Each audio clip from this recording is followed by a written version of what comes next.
Goldman Sachs came out and said we are on the brink of a recession. JP Morgan CEO came out and said that we are in the mix of a hurricane, getting ready, prepare for the storm.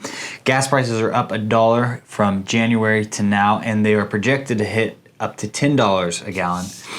And with grocery prices doubling for the average American family, that's all we hear about. We're going to give you some good news and how to weather the storm. With everywhere you turn, everywhere you look, Facebook, Instagram, the news, television, all we hear about is recession is now and recession is coming. And so we're going to give you 3 things on how to weather the storm or opportunities to look for to maybe give you some good news. All right, guys, so we're going to look at the 3 different positive things that can come from a recession. But before I go any further, I just want to remind you, you've got to get your house in order. And if you don't know how to get your house in order, make sure you hit the subscribe button, because next week we're going to go over a video on how to get your house in order to prepare and to weather the storm of a recession. But today's video, we're going to look at the 3 things. So again, we've had a lot of bad news about what's coming. Stock market's down, Dow's down, so many people's stocks. Tesla stock is down, the Apple stock is down, Google stock is down, Dow is down year to date. And so how are we going to weather this? And I think something that is important to remind everybody is, number 1, in recessions, new companies get built. So for instance, I'm going to just spout out a few kind of big names that people would know. HP was born during a recession. Microsoft was born during a recession. Uber was born during a recession, and Airbnb. So those are, there's many, many more. And it's just something to always remember is during a recession, there is opportunities for growth, opportunities for you, potentially you to go out and start a small business if you know exactly what you want and how to go after it.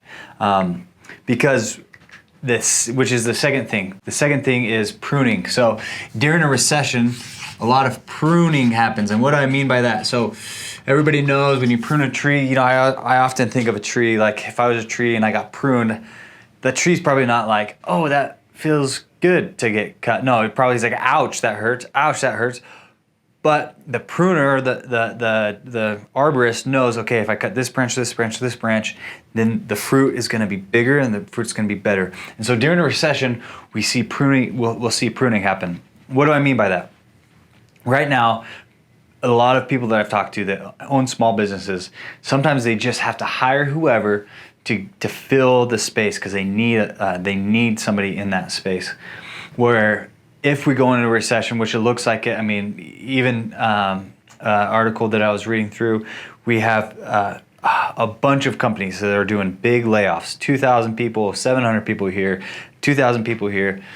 And so when people get laid off and now the unemployment, if it starts to rise, we'll obviously see what happens there. But if the unemployment starts to rise and more people are available to fill the position that you need, then maybe the person who's not really qualified and you just plugged him there will no longer be there, and you can put somebody who is qualified in there because there's going to be more opportunity for you to hire somebody. Or maybe you don't own a small business, but you're an employee.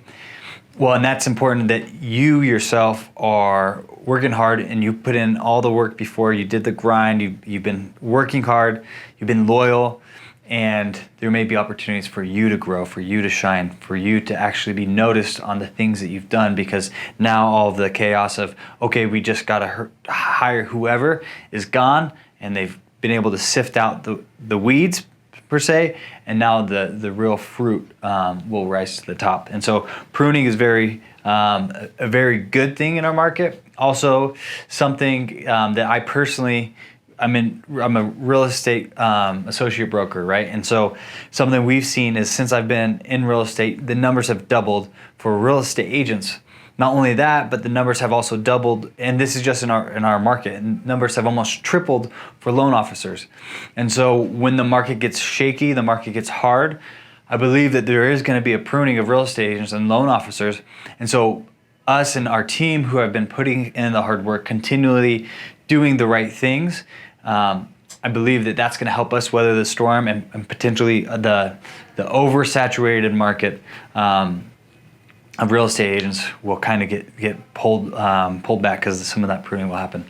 I'll give you another stat. So, for example, I think we have almost 6,000 agents in our valley, and last week there was only 2,900 homes sold so far this year. So that's an average of each agent in the valley has sold a half of a home. And it kind of tells you how oversaturated our market is with real estate agents. So, so that's kind of what I'm looking forward to, is the pruning of that particular piece. Now, don't get me wrong, I'm up here saying that I'm excited for that, but I'm also, I don't know how heavy this storm is going to be. Is it going to be a 6-month storm? Is it going to be a 2-year storm? Is it going to be a 10-year storm? I don't know. And so today I can say happy that I'm excited for it, but let's check back in with me in 2 years. So make sure you hit the subscribe button, because I'll still be around in 2 years. So the third thing though, and this is something that I'm really excited for, is we're just going to put it call it discount opportunities. And what I mean by that is, so let's just jump back even just to 2020, when everything happened. When 2020 happened, people were freaking out. Stock market crashed. It did a quick V shape. It dropped, then shot right back up. And we were able to buy some stock that was a fraction of the cost, and then it shot back up, and we were able to unload it if you wanted to. And some of you guys have done that. Some of you guys took advantage of that. But I believe there's going to be opportunities for stock, potentially stock purchases. I think there's going to be opportunity for people who, right now, sellers are kind of freaking out in real estate, and there could be an opportunity for you to get a good purchase price on a house, maybe a discount house. And there's a quote that Warren Buffett says, I'm going to read it so I don't slaughter it, but he said, most people get interested in stocks when everyone else is, but the time to get interested is when no one else is. And so it's super, super important. Let's just talk about real estate for a minute. If you are the only buyer interested in this person's house, and this guy or gal has had their house on the market for a handful of months, well, you're going to be able to negotiate a lot stronger than maybe you were 6 months ago when you had 20 other buyers going after that same house. And so I believe that there's going to be opportunity if you have your eyes open. And then the other opportunity that I think is also potential is people who maybe have been over leveraged in their small businesses.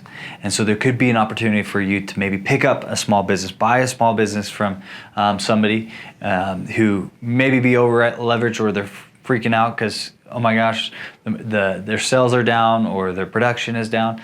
And so just keep in mind that new companies have started in a recession. Some big new companies even. Pruning happens. So for small business owners or for employees that have been grinding but maybe haven't been noticed, pruning's going to happen, and this might be your time to shine, or this might be your time to get the right person in the right seat. And then third is discount opportunities. So whether it be stocks, whether it be business, whether it be real estate, but you have to have your house in order. So I want to remind you, hit that subscribe button so that you can see how to get your house in order next week when we do that video. So with all that being said, I want to know, what do you guys think about this? What do you think about opportunity? Are you guys just oversaturated with the bad news, and you're just and like somebody I talked to last week, they're like, I don't even watch the news anymore. Is that you? Let me know your thoughts. We really care about what you guys think, what you want to talk about. And until next time, thanks again, subscribers, for tuning into this one. And if you're not a subscriber, make sure you hit that subscribe button. And if you like this content, make sure you give us a thumbs up and leave us a comment below.